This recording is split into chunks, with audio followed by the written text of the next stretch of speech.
Hello, Tima. I am 40 years old. I've been married for 7 years with no child. My younger sister is 35 years old now. I live outside the country with my husband. When I was young, when I started life, I had this boyfriend that I loved so much. Tima, I met him in uni and we dated for 10 years. Throughout the 10 years, we had 6 abortions.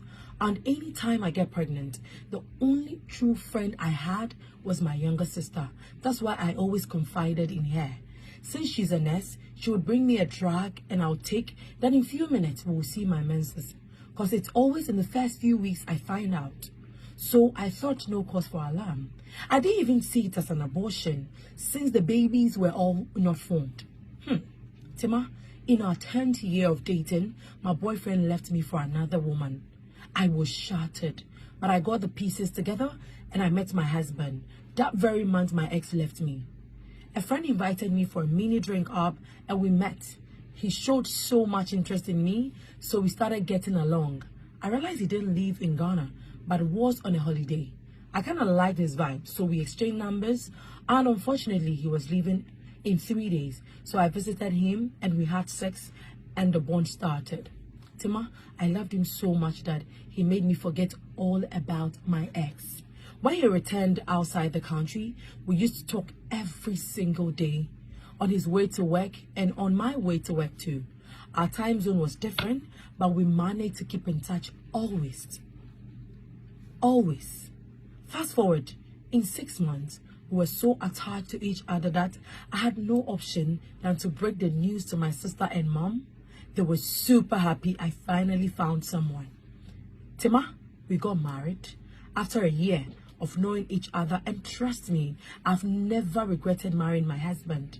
He moved me to his location after 2 years, so I've been with him outside the country for 5 years. Now, this is where the story begins. Since my sister is a nurse, my mother convinced me into trying to move her to the country we live in so life would be better for her too. Tima, I love my sister so much, so I did. Initially, my husband didn't like the idea, but I convinced him, and finally, by God's grace, we were able to move her to join us.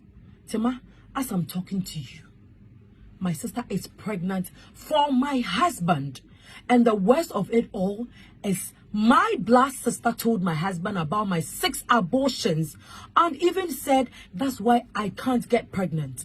Tima, me myself, I've been to hospitals with my husband, I've been examined, and they all said I'm okay. So I was just waiting on God. Now, my mother, the woman that gave birth to me, says I should leave the marriage for my sister and look for another man. Tima, all seems like a dream to me. Oh my God. My husband wants a divorce and I just don't know what to do. My sister lives in my house and my husband has moved to the guest room to join her because he says he needs to be with her. I feel like dying. Please help me. How can my own sister do this to me?